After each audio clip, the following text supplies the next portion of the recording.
সম্মানিত উপস্থিতি, আপনাদেরকে কি দিয়ে বোঝাই? হাদিসের শেষ অংশে এসে আমার দীর্ঘ একটি আলোচনা করে আমার আলোচনাটা আমি শেষ করব ইনশাআল্লাহ। শুধু কি তাই, আমি সেই রাসূল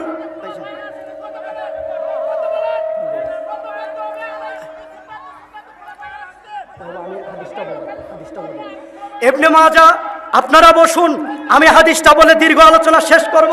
সভাপতি সাহেব আছেন ইনশাআল্লাহ। ইবনে মাজাহ হাদিস নাম্বার 42।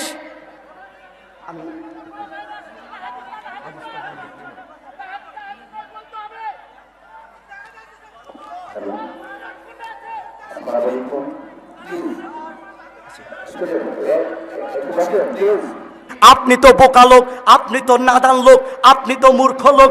আপনি মসজিদের সভাপতি, আপনি মসজিদের সেক্রেটারি, আপনি মসজিদের কমিটি হয়েছেন, সভাপতি হয়েছেন, সেক্রেটারি হয়েছেন। হুজুর যে মসজিদের মেম্বারে উঠিয়ে নাসাই শরীফের 1578 নম্বর হাদিসটা বলল, অশারুল উমুরি মুহদাসাতুহা অকুল্লু মুহদাসাতিন বিদআ অকুল্লু বিদআতিন দালালা অকুল্লু দালালাতিন ফিন্নার। হুজুর যে হাদিসটা বলল, কোন দিন আপনি তাকে জিজ্ঞাসা করেননি, হুজুর আপনি যে বেদাত করতেন নিষেধ করলেন, সেই বেদাতগুলো কি একটু ধরিয়ে দেন?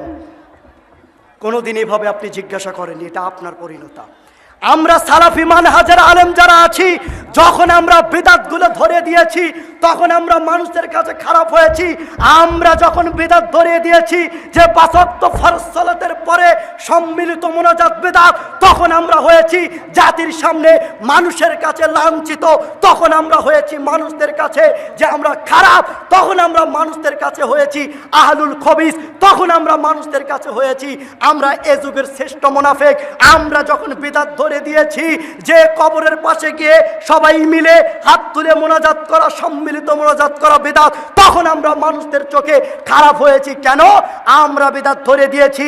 তখন আমরা বিদআত ধরে দিয়েছি, তখন আমরা বলেছি মানুষ যখন মৃত্যুবরণ করবে, মৃত্যুবরণ করার পরে 3 দিন 40 দিন এগুলো করা বিদআত, এগুলো করা যাবে না।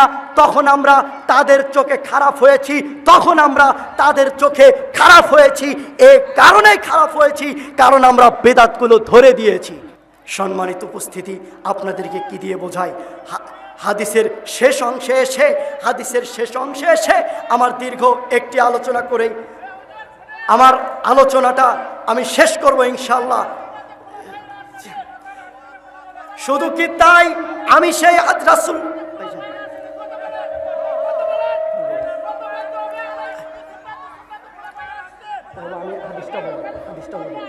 ইবনে মাজাহ, আপনারা বসুন, আমি হাদিসটা বলে দীর্ঘ আলোচনা শেষ করব। সভাপতি সাহেব আছেন ইনশাআল্লাহ। ইবনে মাজাহ হাদিস নাম্বার 42। আমি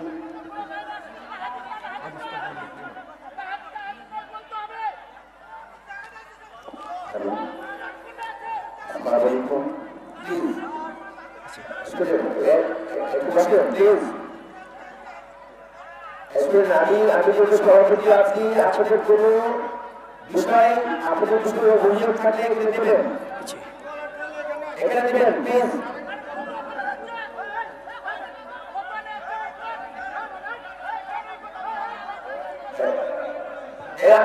আসেন আসেন।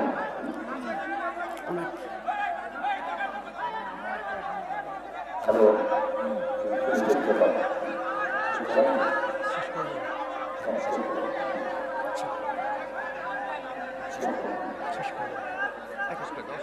আচ্ছা। আসসালামু আলাইকুম ওয়া রাহমাতুল্লাহি ওয়া বারাকাতুহু। আলহামদুলিল্লাহ ওয়াসসালাতু ওয়াসসালামু আলা রাসূলিল্লাহ। সম্মানিত মুসলিমগণ, আমি আপনাদের জিনিসটা অনুরোধ করছি, যারা কথা বলছেন একটু চলে যান, সবাই বসেন, ভালো করে সবাই বসেন, আপনারা বসে যান। আমাদের কর্তৃপক্ষ যারা আছেন, কর্তৃপক্ষকে আমি অনুরোধ করছি,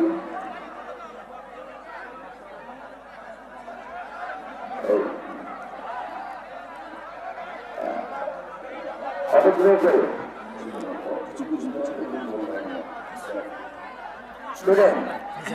আচ্ছা এখানে মাহফিলটা হতে দিতে যাচ্ছে না, আপনি এই ধরনের বলে একটা বিভ্রান্তি করছেন। এখানে সব মিলে আমি বলবো, আমি হচ্ছে সভাপতি, এটা হচ্ছে এখন ও আমার ছাত্র, কিছু একটা ভুল বুঝতে পারে। আমি বলছি যে একটা ভুল বুঝতে পারে বলেন। ওরা আমি আপনাদেরকে বলে দিচ্ছি, সমস্যা নেই। দেওয়ার জন্য বলেন। কিছু লোক আছে যে এখানে মানে এটার জন্য ভুলই নেই তো ভুলই তো উস্তাজি যা বলবে তাই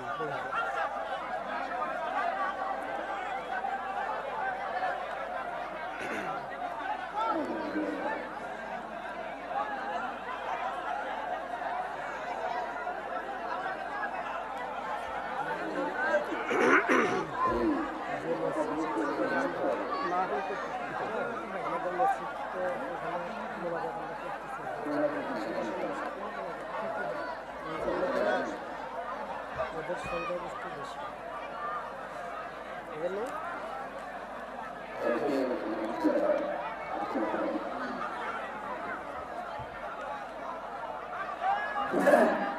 আসসালামু আলাইকুম ওয়া রাহমাতুল্লাহি ওয়া বারাকাতুহু। হুজুর কথা বলুন, হুজুর কথা বলুন। আচ্ছা না না কথা ওদিকে দরকার নেই, দরকার নেই। নাও, কিছু কৌশলী কথা বলতে হবে। হ্যাঁ ও যদি কথা বলুন। কথা হয়েছে অত ওই মিষ্টি হুজুর বোঝেনি, মিষ্টি হুজুর দোয়া মানে বোঝে সম্মিলিত মোনাজাত, হাত তুলে দোয়া, হুজুর এইটা বোঝে। কিন্তু আমি আপনাদেরকে বোঝাতে পারবো না। এখন আপনাদের মাঝে স্বীকৃতি নেব, আপনারাই বলবেন। যখন আমরা পায়খানাতে প্রবেশ করি তখন আমরা কি বলি বলেন? পায়খানা প্রবেশ করার দোয়াটা কি আপনারা বলতে পারেন? কি দোয়া? আল্লাহুম্মা ইন্নী আউযু বিকা মিনাল খুবুসি অল খবাইস। এখন যদি দোয়া মানে যদি আমরা বুঝি হাত তুলে মোনাজাত, তাহলে পায়খানা প্রবেশ করার সময় হাত তুলে মোনাজাত করে পায়খানায় ঢুকতে হবে। এখন আমরা যখন মসজিদে প্রবেশ করি, মসজিদে প্রবেশ করার সময় বলি আল্লাহুম্মা মাসতালি আবাবা রহমাতিক, এই দোয়া পড়ে ঢুকি।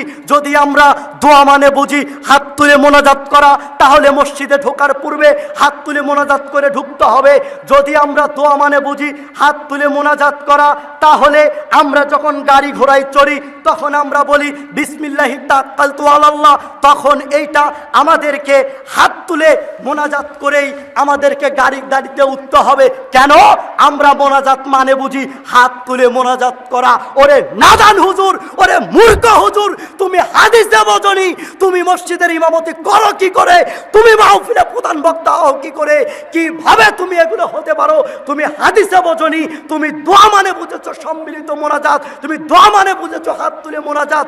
এখন আপনাদেরকে বলি, আমি যদি আমার এখানে শিক্ষক বসে আছেন, সম্মানিত শিক্ষক সভাপতি সাহেব, আমি যদি সভাপতি সাহেবকে বলি উস্তাজি আমার জন্য একটু দোয়া করেন, আল্লাহ যেন আমার কিতাবের জ্ঞান দান করে।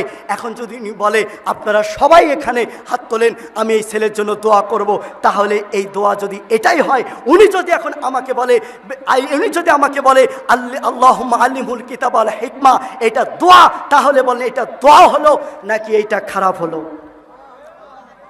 উনি আমাকে বললেন আল্লাহুম্মা আল্লিমহুল কিতাব ওয়াল হিকমা, এটা দোয়া হলো কিনা বলেন? এগুলো হলো দোয়া, এগুলো দোয়া করতে হবে।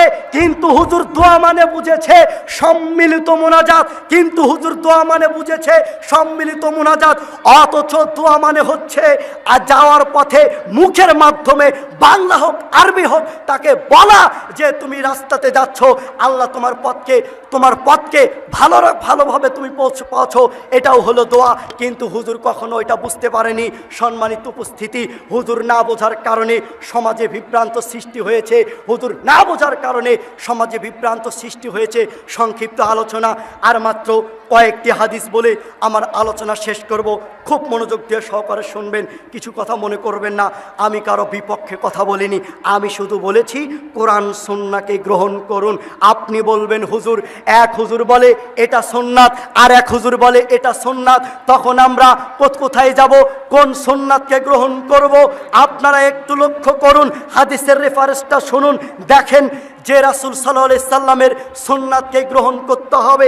তিরমিজি কিতাবুল হজ, তিরমিজি কিতাবুল হজ এর হাদিস নাম্বার 824, তিরমিজি কিতাবুল হজ এর হাদিস নাম্বার 824, তিরমিজি মূল কিতাব এর হাদিস নাম্বার 822। যারা বাংলা হাদিস ব্যবহার করেন তারা দেখুন 824 নাম্বার হাদিস। এই হাদিসে একদিন ওমর ইবনুল খাত্তাব রাদিয়াল্লাহু তাআলা আনহুর কাছে একজন ব্যক্তি গিয়ে বললেন, হে ওমর ইবনুল খাত্তাব, আপনি বলুন হজে তামাত্তু জায়েজ না নাজায়েজ? তখন তিনি বললেন নাজায়েজ। প্রশ্নকর্তা আবার তার ছেলে ইবনে ওমর তার কাছে গিয়ে জিজ্ঞাসা করলেন, হে ইবনে ওমর, আপনি বলুন যে হজে তামাত্তু জায়েজ না নাজায়েজ? তখন তিনি বলছেন জায়েজ। কথাগুলো আমার বুঝতে পারছেন ভাইরা আমার?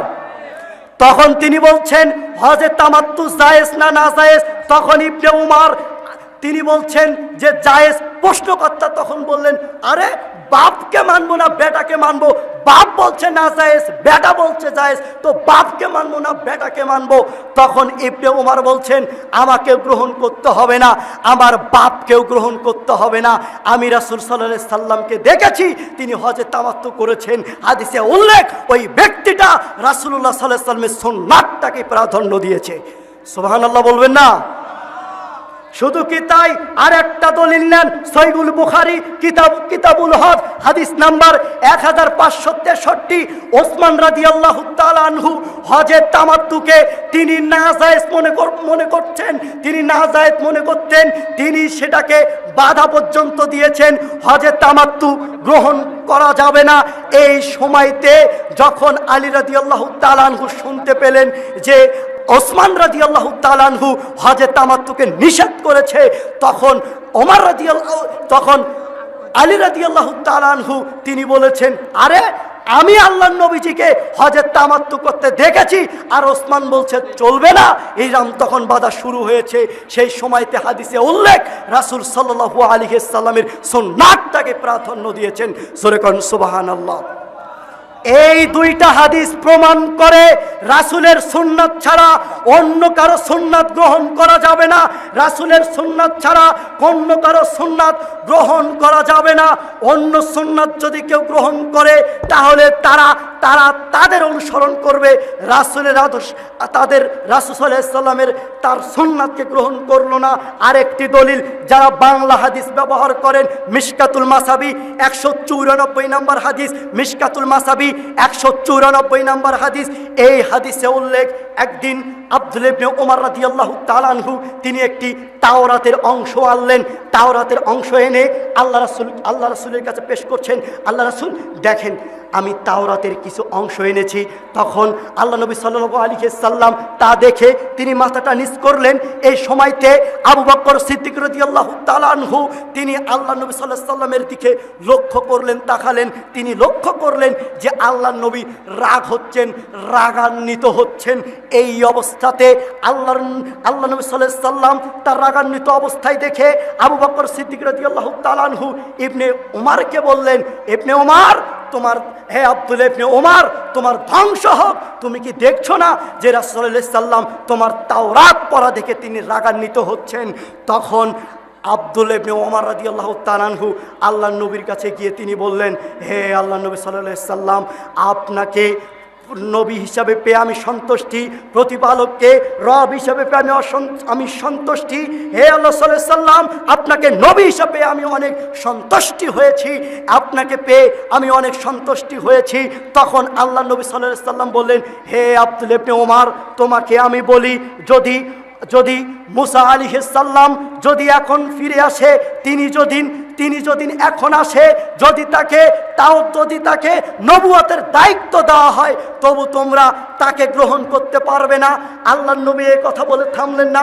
তিনি বললেন, উনি যদি জীবিত হয়ে এখন আসে, উনিও যদি আসে, তখনও তোমরা তার সুন্নাতকে গ্রহণ করতে পারবে না। আমি থাকলে আমার সুন্নাতটাকে তোমাদের গ্রহণ করতে হতো।